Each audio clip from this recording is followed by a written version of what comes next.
Hello મિત્રો, સ્વાગત છે આપનું આપના ડિજિટલ પ્લેટફોર્મ એટલે કે ઓલ ઇન્ડિયા ફાઉન્ડેશનમાં. તો આજે આપણે ભણીશું હેલ્થ એમસીક્યુ વન લાઇનર, જે આવનારી એમપીએસડબલ્યુ, એફએસડબલ્યુ, એસઆઈ અને સ્ટાફ નર્સની પરીક્ષામાં મોસ્ટ આઈએમપી છે. તથા બીજી વાત કરી દઉં કે ભરતીના ભણકાર હવે શરૂ થઈ ગયા છે, ભરતી આવવાની શરૂઆત થઈ ગઈ છે. હવે તો ભાવનગર મહાનગરપાલિકાની તારીખ પણ આવી ગઈ છે. તો જલ્દીથી તૈયારી બહુ સરસ ચાલુ કરી દેજો, કારણ કે હવે ફક્ત 40 જ દિવસ બાકી છે. તો ચાલો આપણે ભણવાની શરૂઆત કરી દઈએ. બરાબર, તો પહેલાં જોઈશું કે MPSW, FSW batch admission open. બરાબર, તો આપણે જે પણ ઓનલાઈન એમપીએસડબલ્યુ અને એફએસડબલ્યુની જે પણ શું કહેવાય કે બેચ શરૂ કરી છે, એનું એડમિશન અત્યારે હાલ ચાલુ છે અને તેની ફીસ છે 4,999. બરાબર છે, તો એટલી આપણે ડિસ્કાઉન્ટ આપેલું હતું કે 2,999 ભરવાની. કેટલા સ્ટુડન્ટ માટે? તો પહેલા જે 100 સ્ટુડન્ટ છે, બરાબર, એમને કેટલી આપવાની? 2,999. પરંતુ 2,999ના જે 100 વિદ્યાર્થીઓનું રજીસ્ટ્રેશન થવાનું હતું એ ટોટલી થઈ ગયું છે. બરાબર, તો હવે જે ડિસ્કાઉન્ટ છે, બરાબર, એ મળવાપાત્ર રહેશે નહીં. તો અને જે એપ્લિકેશન છે એ આ જ મહિનાના એન્ડિંગમાં આવી જશે. તો હવે જોઈશું આપણે કે પહેલો પ્રશ્ન કે જો કોઈ બાળકનો જન્મ કોમ્યુનિટી હેલ્થ સેન્ટરમાં થાય ત્યારે તેને નીચેનામાંથી કઈ રસી આપવાની હોય છે? તો ડીટીપી, ટાઇફોઇડ, બીસીજી કે એમએમઆર. તો કઈ રસી આપવાની હોય છે? તો આપણને ખ્યાલ છે કે બીસીજી રસી આપવામાં આવે છે. જ્યારે કોઈ પણ બાળકનો જન્મ થાય, બરાબર, તો ત્યારે એને સૌપ્રથમ કઈ રસી આપવાની હોય છે? તો બીસીજી આપવાની હોય છે. આ સિવાય ઓરલ પોલિયો આપવાનો હોય છે 0 ડોઝ, અને કઈ આપવાની હોય છે? બરાબર, અને કઈ આપવાની હોય છે? તો હિપેટાઇટિસ બી આપવાની હોય છે. તો આપણે બીસીજી વિશે ભણી લઈએ થોડું. તો બીસીજી જન્મ સમયે આપવામાં આવે છે. ક્યારે આપવામાં આવે છે? જન્મ સમયે. કયા માર્ગ દ્વારા આપવામાં આવે છે? તો ઇન્ટ્રાડર્મલ, અથવા ગુજરાતીમાં લખેલું હશે ચામડીના પ્રથમ પડમાં. બરાબર, તો ચામડીના પ્રથમ પડમાં પણ લખેલું હશે અથવા ઇન્ટ્રાડર્મલ પણ લખેલું હશે, તો યાદ રાખવું. અને જન્મ સમયે કેટલો ડોઝ, બરાબર, કેટલા ડોઝમાં આપવાનો હોય છે? તો 0.05 મિલી. બરાબર, ઘણી બધી વખત પ્રશ્નો કન્ફ્યુઝન થતા હોય છે. ઘણા મિત્રો પૂછતા હોય છે કે સર આ બંનેમાં બહુ કન્ફ્યુઝન થાય છે. તો યાદ રાખી લેજો કે જન્મ સમયે આપવાનો ડોઝ કેટલો છે? 0.05 ml છે. અને 4 અઠવાડિયા પછી એટલે કે 1 મહિના પછી કેટલી આપવાની હોય છે? તો 0.1 મિલી આપવાની હોય છે. જે કેટલા વર્ષ સુધી આપી શકાય છે? તો 1 વર્ષ સુધી બીસીજીની રસી આપી શકાય છે. ઓકે, તો હવે જોઈએ કે રસી કેવા પ્રકારની છે, જીવંત છે કે મૃત છે? તો જીવંત પ્રકારની રસી છે. કેવી છે? જીવંત રસી છે. હવે રસી કયા રોગ માટે આપવામાં આવે છે? તો બાળ છે અથવા ટ્યુબરક્યુલોસિસ, ટીબી માટે આપવામાં આવે છે. પછી ઘણી બધી વખત ડાયલ્યુટ એના સોલ્યુશન પૂછાતા હોય છે. બરાબર, તો બીસીજી રસીનું ડાયલ્યુટ સોલ્યુશન શું છે? તો નોર્મલ સલાઇન છે. શું છે? નોર્મલ સલાઇન. હવે બીસીજી રસીને કેટલા તાપમાને સ્ટોરેજ કરવામાં આવે છે? એની જે કોલ્ડ ચેન છે એ કેટલા તાપમાને જાળવવામાં આવે છે? 2 ડિગ્રી સેલ્સિયસથી 8 ડિગ્રી, બરાબર, 2 થી 8 ડિગ્રી સેલ્સિયસ તાપમાને જાળવવામાં આવે છે. હવે જે બીસીજીની રસી છે એ કેટલા વર્ષ સુધી ઇમ્યુનિટી પ્રોવાઈડ કરે છે? તો 15 થી 20 વર્ષ સુધી ઇમ્યુનિટી પ્રોવાઈડ કરે છે. હવે જોઈશું નેક્સ્ટ ક્વેશ્ચન. નેક્સ્ટ ક્વેશ્ચન છે કે સ્પેસિફિક પ્રોટેક્શન અને હેલ્થ પ્રમોશન એ નીચેનામાંથી રોગ નિવારણના કયા તબક્કામાં આવે છે? અથવા તો સ્પેસિફિક પ્રોટેક્શન અને હેલ્થ પ્રમોશન એ નીચેનામાંથી કયા રોગ, બરાબર છે, રોકથામના તબક્કામાં આવે છે? તો પ્રિમોર્ડિયલ, પછી શું કહેવાય, બીજું છે પ્રાઇમરી પ્રિવેન્શન, ત્રીજું છે સેકન્ડરી પ્રિવેન્શન, અને બરાબર ચોથું છે ટર્શરી પ્રિવેન્શન. તો શામાં આવશે?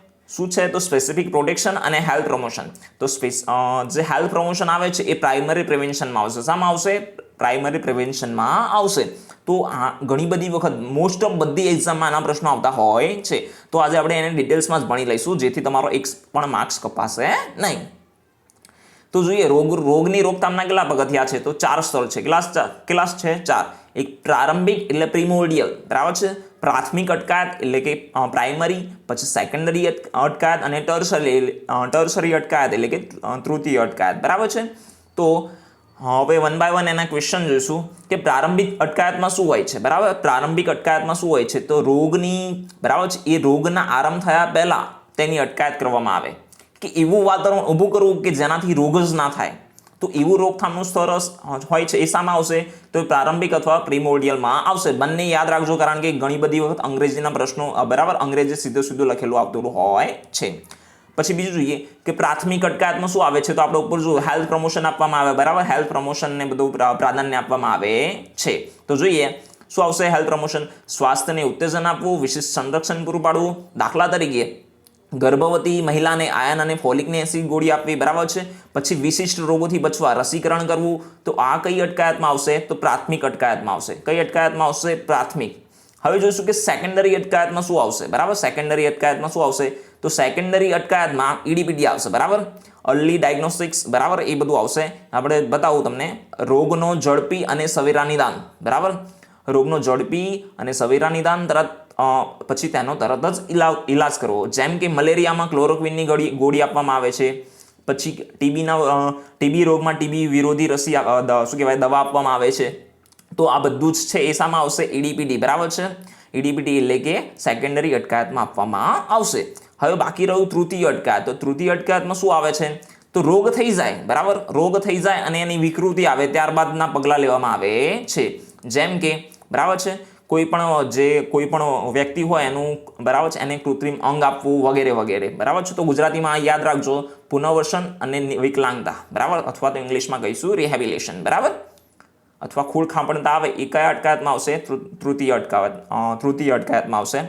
તો ફરીથી એકવાર કહી દઉં, બરાબર, શોર્ટમાં, કારણ કે આ થોડું શું કહેવાય કન્ફ્યુઝન લાગશે તમને. ફરીથી કહી દઉં. પ્રારંભિક અટકાયતમાં રોગ જ ન થાય, બરાબર, રોગ જ થાય નહીં તેવું વાતાવરણ ઊભું કરવું. પછી પ્રાથમિક અટકાયતમાં શું આવશે? તો વિશિષ્ટ રોગોથી બચવા રસીકરણ આપવું. પછી વિશિષ્ટ સંરક્ષણ પૂરું પાડવું. સ્વાસ્થ્ય શિક્ષણની ઉત્તેજન આપવું, બરાબર, હેલ્થ પ્રમોશન. પછી સેકન્ડરી અટકાયતમાં શું આવશે? કોઈ પણ રોગ હોય એનો ટેસ્ટ કરાવીને તેનો ઇલાજ કરવાનો, બરાબર. કોઈ પણ રોગ હોય તેનો ટેસ્ટ કરીને તેનો ઇલાજ કરવાનો. એ શામાં આવશે? સેકન્ડરી અટકાયતમાં. અને તૃતીય અટકાયતમાં કેવું હશે? રોગ થઈ ગયો હશે, ત્યારબાદ એની કોઈ વિકૃતિ હશે, બરાબર. તો એ વિકૃતિ બધી શામાં આવશે? તૃતીય અટકાયતમાં આવશે, બરાબર. હવે જોઈએ આગળ. કોમ્યુનિટીમાં આયર્નની ઉણપ, બરાબર, આયર્ન ડેફિશિયન્સી જાણવા કયો ટેસ્ટ કરવામાં આવે છે? તો ઓપ્શન એ છે હિમોગ્લોબિન, બી છે સીરમ આયર્ન, ત્રીજો સીરમ ફેરિડિન અને ડી છે ટ્રાન્સફેરિન, બરાબર. તો કયો ટેસ્ટ કરવામાં આવશે? કોમ્યુનિટીમાં આયર્નની ડેફિશિયન્સી જાણવા તો મોસ્ટ ઓફ બધા અહીંયા લખશે હિમોગ્લોબિન, પરંતુ કયો ટેસ્ટ આવશે? તો સીરમ ફેરિડિન આવશે. કયો આવશે? સીરમ ફેરિડિન ટેસ્ટ આવશે, બરાબર. હિમોગ્લોબિન ટેસ્ટ શાના માટે કરવામાં આવે છે? તો લોહીમાં હિમોગ્લોબિનનું પ્રમાણ જાણવા માટે કરવામાં આવે છે. નેક્સ્ટ ક્વેશ્ચન જોઈએ, બરાબર. નીચેનામાંથી કઈ રસી આપવી એ પ્રેગ્નન્સીમાં બિનસલાહભર્યું છે, બરાબર. તો કઈ રસી આપવી બિનસલાહભર્યું છે? તો અહીં તમે જણાવી શકો છો તમારો આન્સર. રૂબેલા કે ડિફ્થેરિયા કે ટિટેનસ કે હેપેટાઇટિસ બી. તો અહીંયા આન્સર આવશે કે રૂબેલા જેવી રસી છે એ, બરાબર, પ્રેગ્નન્સીમાં આપવી હિતાવહ નથી. શું કારણ છે? કારણ કે રૂબેલા છે એ કેવી છે? તો લાઈવ રસી છે. કેવી છે? લાઈવ રસી. લાઈવ રસી જેવી કે રૂબેલા, મિઝલ્સ કે વેરીસેલાની જે રસી આવે છે એ આપી શકાય નહીં. કારણ કે એનાથી પ્લેસેન્ટા, બરાબર, જે પ્લેસેન્ટા આવે છે અથવા તો ગર્ભ પર ઇન્ફેક્શન થવાની શક્યતા રહેલી છે, કારણ કે તે લાઈવ રસી છે એટલા માટે, બરાબર. તો નેક્સ્ટ ક્વેશ્ચન જોઈએ. પેપ સ્મિયર શાનું ઉદાહરણ છે? હવે આનો આન્સર તમે જ આપશો, કારણ કે મેં ઉપર, બરાબર, સમજાવ્યું છે તમને. પેપ સ્મિયર તો પ્રિમોડિયલ એટલે કે પ્રારંભિક, પ્રાઇમરી એટલે પ્રાથમિક, સેકન્ડરી કે ટર્સરી શાનું ઉદાહરણ છે? તો પેપ સ્મિયર છે એડીપીડીમાં આવશે, બરાબર. એનું જે પણ રોગ છે એનો ટેસ્ટ કરાવવો તો શામાં આવશે? સેકન્ડરી પ્રિવેન્શનમાં આવશે. શામાં આવશે? સેકન્ડરી પ્રિવેન્શનમાં આવશે. હવે પેપ સ્મિયર વિશે થોડું જાણી લઈએ. પેપ સ્મિયરનું પૂરું નામ શું છે? તો પેપાનિકોલાઉ ટેસ્ટ છે. પેપાનિકોલાઉ ટેસ્ટ છે અને તે શાના માટે કરવામાં આવે છે? તો સ્ત્રીઓમાં ગર્ભાશયનું કેન્સર જાણવા માટે પેપ સ્મિયર ટેસ્ટ કરવામાં આવે છે, જેને પેપ ટેસ્ટ પણ કહેવામાં આવે છે, અથવા તો તેનું પૂરું નામ શું છે? પેપાનિકોલાઉ ટેસ્ટ છે. ઓકે. નેક્સ્ટ ક્વેશ્ચન જોઈએ. નીચેનામાંથી કયું વિધાન સત્ય છે? તો ચલો ચેક કરો. પહેલું શું લખેલું છે? કે મલેરિયા એ ચેપી રોગ નથી. પછી ડેન્ગ્યુ એ વેક્ટર બોર્ન ડિઝીઝ છે. પછી H1N1 એ ફ્લૂ સાથે સંલગ્ન નથી. પછી ટાઇફોઇડ એ પ્રદૂષિત પાણી અને ખોરાક દ્વારા ફેલાતો નથી. તો ફરીથી ચેક કરીએ આપણે. પહેલું શું છે? તો મલેરિયા એ ચેપી રોગ નથી. તો ચેપી રોગ નથી, તો ચેપી રોગ છે, બરાબર છે, કારણ કે એ ફેલાય છે. પછી ડેન્ગ્યુ એ વેક્ટર બોર્ન ડિઝીઝ છે. વેક્ટર બોર્ન ડિઝીઝ છે, તો હા, એ સાચું છે. પછી બીજું જોઈએ કે H1N1 એ સ્વાઇન ફ્લૂ સાથે સંલગ્ન નથી. તો એ વસ્તુ ખોટી છે, કારણ કે H1N1 જે થાય છે એ રોગને આપણે શું કહીએ છીએ? સ્વાઇન ફ્લૂ કહીએ છીએ. અહીંયા તમારે શું જણાવવાનું છે? તો કયું વિધાન સત્ય છે એ જણાવવાનું છે. તો બે તો ખોટા પડ્યા. હવે ચોથું જોઈ લઈએ. ટાઇફોઇડ એ પ્રદૂષિત પાણી અને ખોરાક દ્વારા ફેલાતો નથી. તો ટાઇફોઇડ એ ખોટી વાત છે. ટાઇફોઇડ એ પ્રદૂષિત પાણી અને ખોરાક દ્વારા જ ફેલાય છે. તો અહીંયા કયું વિધાન સત્ય છે? તો અહીંયા વિધાન છે ઓપ્શન બી, ડેન્ગ્યુ એ વેક્ટર બોર્ન ડિઝીઝ છે, બરાબર. તો આ રીતે પ્રશ્નો આવતા રહેશે. હવે પરીક્ષાનો ટ્રેન્ડ બદલાયો છે. હવે જોશું કે ક્વોરન્ટાઇન શબ્દ નીચેનામાંથી કોની સાથે સંલગ્ન છે.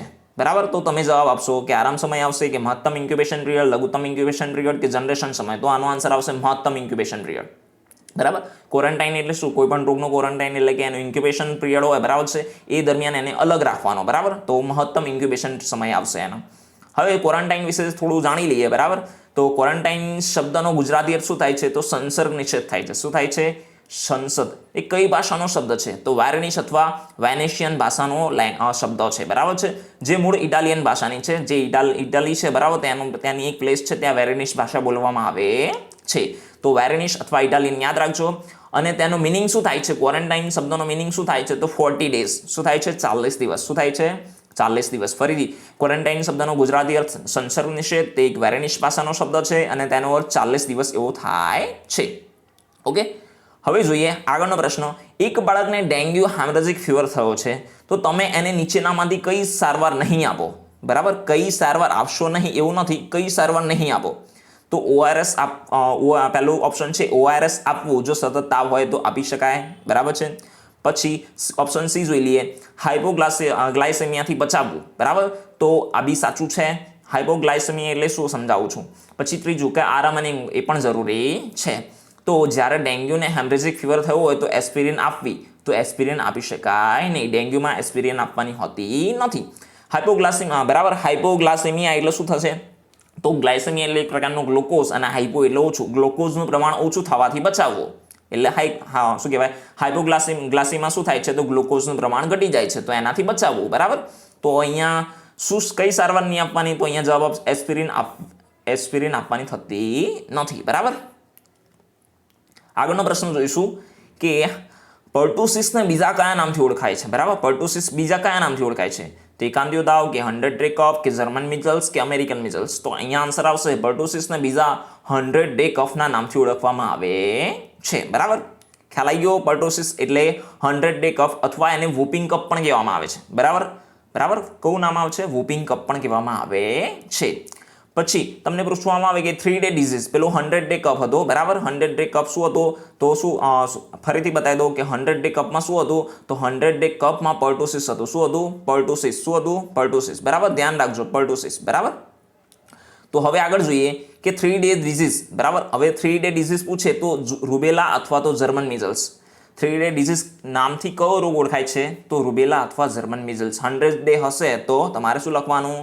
તો શું લખશો તમે? પર્ટુસિસ લખશો. બરાબર, ઓકે, ચલો નેક્સ્ટ જોઈએ. કોઈ એક નર્સ 3 વર્ષના બાળકનો મોન્ટોક ટેસ્ટ કરે છે અને એમાં ચાઠાની લંબાઈનું પરિણામ 10 mm જેટલું આવે છે, તો એ ટેસ્ટ કેવો કહી શકાય? તો પહેલા તો મોન્ટોક ટેસ્ટ છે એ શામાં કરવામાં આવે છે? તો ટ્યુબરક્યુલોસિસ, TBમાં કરવામાં આવે છે. અહીંયા એક નર્સ 3 વર્ષના બાળકનો ટેસ્ટ કરે છે, એમાં જે ચાઠાની લંબાઈ આવે છે એ 10 મિલીમીટર એનો જેટલો વ્યાસ આવે છે. બરાબર, એ ચાઠાનો જે વ્યાસ હોય છે, બરાબર, એની લંબાઈ હોય છે, કેટલો આવે છે? તો 10 મિલીમીટર આવે છે. તો આ ટેસ્ટ કેવો કહેવાય? પોઝિટિવ કહેવાય, કે નેગેટિવ કહેવાય, કે કઈ નામ કહી શકાય, કે અનિર્ણાયક? તો શું કહેવાશે? તો પોઝિટિવ ટેસ્ટ કહેવાય. બરાબર, પોઝિટિવ ટેસ્ટ કહેવાશે. જો 5 mm થી ઓછું આવે તો એને નેગેટિવ કહીશું. બરાબર, અને 10 mm જેટલું આવે અથવા એનાથી વધારે હોય તો શું કહીશું? પોઝિટિવ ટેસ્ટ કહીશું. બરાબર, તો કયા ટેસ્ટ? મોન્ટોક ટેસ્ટ. હવે તો મોન્ટોક ટેસ્ટ વિશે થોડું ભણી લઈએ. મોન્ટોક ટેસ્ટમાં શું કરવામાં આવે છે? તો પીપીડી નામનું એક તત્વ છે એ ઇન્જેક્ટ કરવામાં આવે છે. બરાબર, આપણી બોડીમાં ઇન્જેક્ટ કરવામાં આવે છે. તો પીપીડીનું પૂરું નામ શું છે? તો પ્યોરિફાઈડ પ્રોટીન ડેરિવેટિવ નામનું એક તત્વ છે, એ આપણા બોડીમાં ઇન્જેક્ટ કરવામાં આવે છે. તો કયા માર્ગે ઇન્જેક્ટ કરવામાં આવે છે? તો ઇન્ટ્રાડર્મલ માર્ગે ઓછું કરવામાં આવે, શું કહેવાય? ઇન્જેક્ટ કરવામાં આવે છે. અને જો 5 સેન્ટીમીટર ઓછું, 5 સેન્ટીમીટર નથી, અહીંયા 5 સેન્ટીમીટર નથી, 5 mm. બરાબર, 5 mm મિલીમીટર છે. 5 મિલીમીટર કરતાં ઓછું આવે તો નેગેટિવ ગણાશે. બરાબર, અથવા મોન્ટોક ટેસ્ટ અને બીજું કોઈ નામ છે તો મોન્ટોક ટેસ્ટને ટ્યુબરક્યુલિન ટેસ્ટ પણ કહે છે. તો મિત્રો ઉપર જે પણ પ્રશ્નો ગયા બધા જ પૂછાઈ ગયેલા છે અને પૂછાવા લાયક છે અને બધા મોસ્ટ IMP છે, તો ખાસ યાદ રાખજો. હવે આગળ જોઈએ કે આઇસોનાઝિલ દવા આપવાથી એની અસર રૂપે ઘણી વખત પેરિફેરલ ન્યુરાઇટિસ, બરાબર, પેરિફેરલ ન્યુરાઇટિસ થતું હોય છે. તો આ સ્થિતિ નીચેનામાંથી શાનાથી નિવારી શકાય? બરાબર, તો પેરિફેરલ ન્યુરાઇટિસમાં શું થાય છે? ન્યુરાઇટિસમાં તો જે આપણી જે પેરિફેરલ જે નસ હોય છે, બરાબર, એમાં સ્વેલિંગ આવી જાય, એટલે કે સોજો આવી જાય છે અને આપણને કંઈક પગની અંદર ખીલી વાગતી હોય, બરાબર, તો એવો આભાસ થાય છે. તો આ નિવારવા માટે શું કરવાનું? તો વિટામિન B6 આપવાનું. કયું આપવાનું? Vitamin B6. તો વિટામિન B6 ને બીજે કયા નામથી ઓળખવામાં આવે છે? તો પાયરોડોક્સિન. ખાસ યાદ રાખજો. બરાબર, ચલો આગળ જોઈએ. તો આઇસોનાયાઝિડ એ ક્યાં આપવામાં આવે છે? તો ટીબીમાં વપરાતી દવા છે. બરાબર. હવે પેરિફેરલ ન્યુરાઇટિસમાં શું કરવામાં આવે છે? શું થાય છે? તો પગમાં ખીલી વાગે તેવો આભાસ થાય છે. અને આઇસોનાયાઝિડથી કમળો પણ થઈ શકે છે, એટલે કે હિપેટાઇટિસ પણ થઈ શકે છે. આથી જો ટીબીની સારવાર ચાલતી હોય એ વખતે જો દર્દીને કમળો થાય તો બરાબર છે, તો શું કરવાનું? તો જે પણ દવા ચાલુ છે ટીબીની એ બધી બંધ કરીને એને સારવાર અર્થે મોકલવાનું રહે છે. અને આમાં કયું શું આપવાનું હોય છે? તો કયું વિટામિન? તો પાયરોડોક્સિન એટલે કે વિટામિન B6 આપવામાં આવે છે આવી સ્થિતિને નિવારવા માટે. ઓકે, આગળ જોઈએ. 13મો પ્રશ્ન જોઈએ. બરાબર, 13મો પ્રશ્ન શું છે? 13મો પ્રશ્ન, એન્ટેરિક ફીવર કારકનું નામ આપો. એન્ટેરિક ફીવર એટલે કે કયું નામ? બરાબર, એન્ટેરિક ફીવર એટલે શું? તો એન્ટેરિક ફીવર એટલે ગુજરાતીમાં એકાંતિયો તાવ. બરાબર, એકાંતરિયો તાવ. બરાબર, શું થશે? એકાંતરિયો તાવ. અને એકાંતરિયો તાવ એટલે કે કોને કહીશું? તો ટાઇફોઇડ. તો ટાઇફોઇડના કારકનું નામ શું છે? તો સાલ્મોનેલા ટાઇફી છે. બરાબર, તો અહીંયા ઇનડાયરેક્ટલી પૂછેલું છે, તો ખાસ યાદ રાખવું આ રીતે. બરાબર, તો ટાઇફોઇડમાં તમને કયું ટેસ્ટ કરવામાં આવે? તો ઘણી બધી વખત પરીક્ષામાં પ્રશ્ન પૂછાયેલો છે. તો ટાઇફોઇડની અંદર વિડાલ ટેસ્ટ કરવામાં આવે છે. કયો ટેસ્ટ કરવામાં આવે છે? Widal test. બરાબર છે. વિડાલ ટેસ્ટમાં શું કરવામાં આવે છે? તો વ્યક્તિનું જે પણ સિરમ લેવામાં આવે છે, લોહી કે બીજું કંઈ સિરમ લેવામાં આવે છે, એની અંદર એન્ટીબોડી ચેક કરવામાં આવે. O કે H એ બંને પ્રેઝન્ટેશન હોય તો એ જે ટેસ્ટ છે એ પોઝિટિવ ગણાય છે, એટલે કે એ વ્યક્તિને ટાઇફોઇડ થયો છે એવું માનવામાં આવે છે અથવા ગણાય છે. પછી જોઈએ કે ટાઇફોઇડનો ઇન્ક્યુબેશન પીરિયડ શું છે? તો સામાન્ય રીતે 10 થી 15 દિવસ અથવા 2 અઠવાડિયા. બરાબર, 10 થી 15 દિવસ અથવા 2 અઠવાડિયા. ઓકે, તો યાદ રાખજો. પછી જોઈ લે કે ટાઇફોઇડ માટેની રસી હોય છે કે હા રસી હોય છે. કેવી હોય છે? તો જીવન પણ હોય છે અને મૃત પણ હોય છે. બરાબર, તો એમાં જે જીવન છે એ યાદ રાખજો. એનું નામ શું છે? બરાબર, એ મોં દ્વારા લેવાની હોય છે, ઓરલી લેવાની હોય છે. એનું નામ શું છે? TY21 ટાઇફ ઓરલ રસી જે જીવન પ્રકારની છે. આ મોસ્ટ આઈએમપી પ્રશ્ન છે. TY21 બરાબર, મોં દ્વારા ઓરલી રસી લેવાની હોય છે. જીવન છે એ કોના માટે આપવામાં આવે છે? કયા રોગમાં? તો ટાઇફોઇડ રોગમાં આપવામાં આવે છે. આગળ જોઈશું હવે. નીચેનામાંથી કઈ બીમારીને બેરોમીટર ઓફ સોશિયલ વેલફેર કહેવામાં આવે છે? બરાબર, તો નીચેનામાંથી કયો રોગ છે અથવા કઈ બીમારીને બેરોમીટર ઓફ સોશિયલ વેલફેર તરીકે ઓળખવામાં આવે છે? તો ટ્યુબરક્યુલોસિસ. કયું આવે છે? ટ્યુબરક્યુલોસિસ. બરાબર. 3-day કફ કઈ બીમારી કહેવામાં આવે છે? 3-day કફ. તો આગળ મેં ચલાવ્યું છે 3-day કફ રૂબેલા. બરાબર, શું કહીશું? રૂબેલા. અને 100-day કફ પર્ટુસિસને કહીશું. બરાબર, તો આજે આટલું રાખીએ છીએ. નેક્સ્ટ ટાઈમ બીજા પ્રશ્નો લઈને આવીશ. ત્યાં સુધી બાય. Thank you. ચેનલને લાઇક કરો, વિડીયોને બરાબર છે વિડીયોને શેર કરો એન્ડ સબસ્ક્રાઇબ કરો. Thank you.